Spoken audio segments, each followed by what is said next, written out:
आप लोगों ने अक्सर वो बॉलीवुड की मूवीज तो देखी होगी ना, जहां पर एक अमीर खानदान दिखाया जाता है, बिजनेस वाली फैमिली दिखाई जाती है जो कि स्ट्रांग है, पैसों से, पावर से, पॉलिटिशियंस की सपोर्ट उन लोगों को मिलती है। एंड देन होता क्या है कि उस घर में से एक उनके बेटे से एक प्रॉब्लम हो जाती है एंड बाप और जो माँ है वो पूरी पावर लगा देते हैं अपने बेटे को बचाने के लिए। देखिए, माँ बाप तो अपना फर्ज निभा रहे हैं अपने बच्चे को बचाने के लिए, और शायद कोई भी माँ बाप दुनिया का वो भी यही करता। लेकिन क्या ये समाज के लिए सही है? जिन लोगों की जान गई है उसके लिए सही है? चलिए बात करते हैं।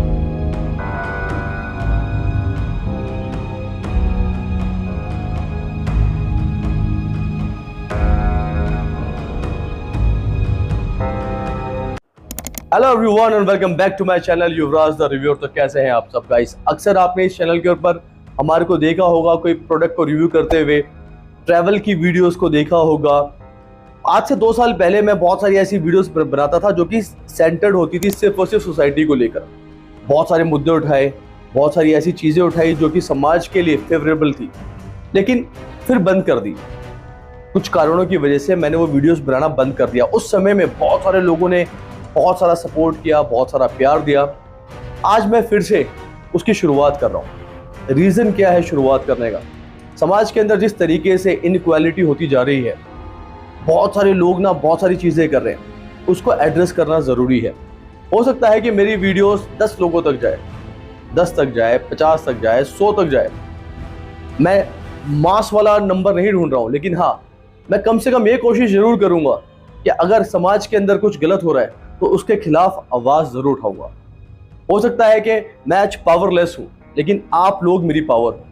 तो अगर आप एक पावरलेस इंसान को पावर देना चाहते हैं तो ज़रूर हम ऐसे मुद्दों पर बहुत सारी बातें करने वाले हैं अब आने वाले दिनों के अंदर।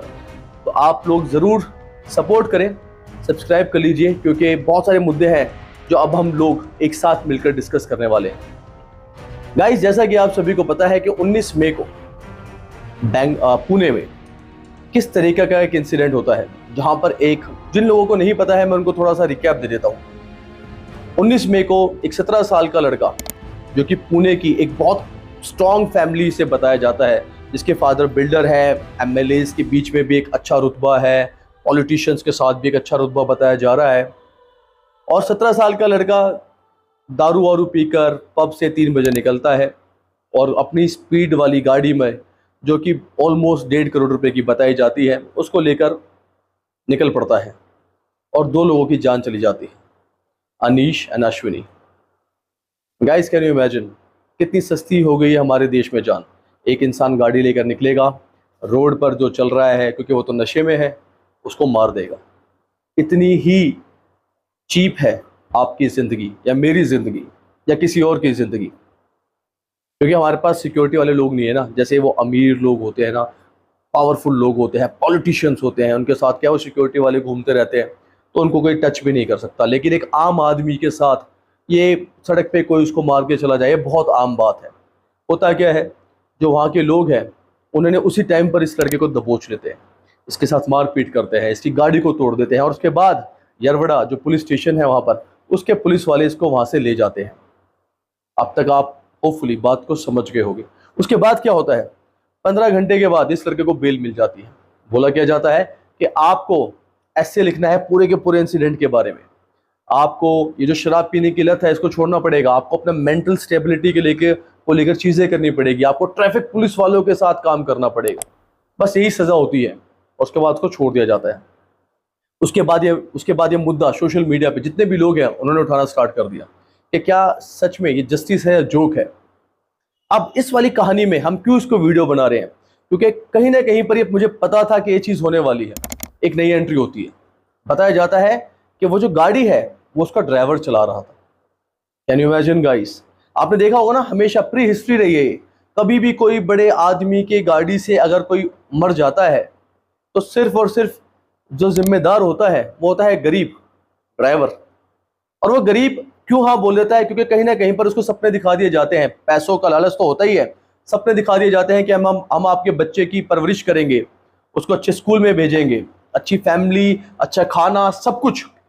आप बस ये एक्सेप्ट कर लीजिए कि आपसे ये गलती हुई है, ये एक्सीडेंट हुआ है, आपको 1 या 2 साल के अंदर बेल में फिर वापस बाहर भी मंगा लेंगे, बाहर जेल से छुड़वा देंगे। और वो बेचारा गरीब क्या करता है, वो बोल देता है हाँ। और ये सिर्फ यहाँ की कहानी नहीं है, ऐसे बहुत बहुत बड़े केसेस हुए हैं जहाँ पे ड्राइवर को आगे कर दिया गया है। ये है हमारे देश की सच्चाई। अब मैं सिर्फ कुछ प्रश्न पूछना चाहूंगा बुद्धिजीवियों से, पुलिस वालों से, कि अगर उस गाड़ी के अंदर वो ड्राइवर था तो आपने फर्स्ट अटेम्प्ट में उस ड्राइवर को क्यों नहीं अरेस्ट किया? पहली चीज। दूसरी चीज, आप कहते हो कि जी वो ड्राइवर वहां से भाग गया था, इसलिए हमने उसके जो बेटा है उसको पकड़ लिया था, उस लड़के को पकड़ लिया था। तो उसके ऊपर केस कैसे रजिस्टर्ड हो गया उस लड़की के ऊपर? वो तो साइड में बैठा हुआ था यार, उसने दारू पी रखी थी, सब कुछ पी रखी थी, लेकिन आपने तो पहले क्लेम ये किया कि हाँ इस लड़के ने ही उनको मारा है, और देन अब आप पूरा का पूरा रिपोर्ट ही चेंज कर रहे हो। आप लोग ये बोल रहे हो कि अब ड्राइवर की गलती हो गई है, ड्राइवर ने ये सब कुछ किया है। What is happening man? मतलब कुछ भी होगा इस देश के अंदर,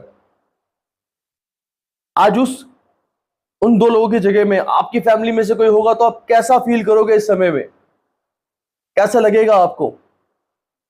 सोचने वाली बात है। और सिर्फ पता है क्या, बहुत सारे लोग हैं जो यूट्यूब पे आएंगे, बातें करके चले जाएंगे, स्क्रिप्ट तैयार करेंगे। मेरे को कोई स्क्रिप्ट की जरूरत नहीं है, मैं जो भी बोलता हूं दिल से बोलता हूं। उसके बाद एक रिपोर्ट और आती है जहां पर यह क्लेम किया जाता है, जो कि बाद में पुलिस वाले मना कर रहे हैं, लेकिन यह क्लेम किया जाता है कि बच्चे को पिज्जा और बिरयानी खिलाई गई पुलिस स्टेशन में।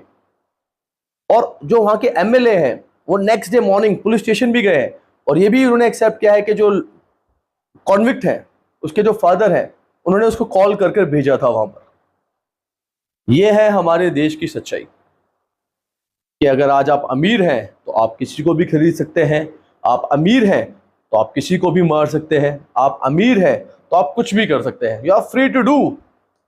भारत बदल रहा है, यहाँ का यूथ बदल रहा है, यहाँ का सोशल मीडिया बदल रहा है, यहाँ के लोग बदल रहे हैं, और हम और आप जैसे लोग मिलकर ऐसी बातों के खिलाफ में अपनी आवाज को उठाएंगे। मैं रिक्वेस्ट करना चाहूंगा महाराष्ट्र के सीएम से कि आपके होते हुए, क्योंकि जो उनके एक्स सीएम है फर्नांडिस सर, उन्होंने तो उस वाले पुलिस स्टेशन में जाकर इस चीज का भी को एक्सेप्ट करा है कि कहीं ना कहीं पर कुछ ना कुछ कमियां रही है, और उन्होंने ये भी बोला है कि जस्टिस विल बी सर्व्ड, न्याय मिलेगा। तो मैं रिक्वेस्ट करना चाहूंगा आप सभी से, या जो भी इन वीडियो को देख रहे हैं, कि भाई आप कमेंट कीजिए, आपको शेयर करना है शेयर कीजिए, लेकिन उस फैमिली को, आप में से उन दोनों के माँ बाप का नाम भी नहीं पता होगा किसी को ना, उन दोनों लोगों के, क्योंकि सबको ये पता है पोर्शे, बिल्डर, बड़े लोग, ये सारी चीजें, वो तो बेचारे कहीं ना कहीं पे दब गए, छुप गए, है ना। ये है सच्चाई हमारे देश की। अब आपको क्या करना है? आपको प्रेशर बनाना पड़ेगा उस सरकार के ऊपर, उन लोगों के ऊपर जो गलत कर रहे हैं, इनजस्टिस कर रहे हैं, साथ में खड़े होकर आप लोग कमेंट कीजिए, आप लोग टैग कीजिए, आप लोग वीडियो को शेयर कीजिए, जिससे कि वीडियो उन लोगों तक जाए जो कि न्यायपालिका में बैठे हैं, जो कि न्याय की मूर्ति हैं, जो कि स्टेट चला रहे हैं, वहाँ के सीएम हैं, सो दैट कि एक फैमिली और जो बहुत सारे लोग हैं ना, उनका अभी भी जस्टिस पर, न्याय पर यकीन बना रहे। फिर से मिलेंगे, बात करेंगे, और समाज के अंदर अगर कुछ भी गलत हो रहा होगा उसके साथ में खड़े होकर आवाज़ उठाएंगे। जय श्री राम।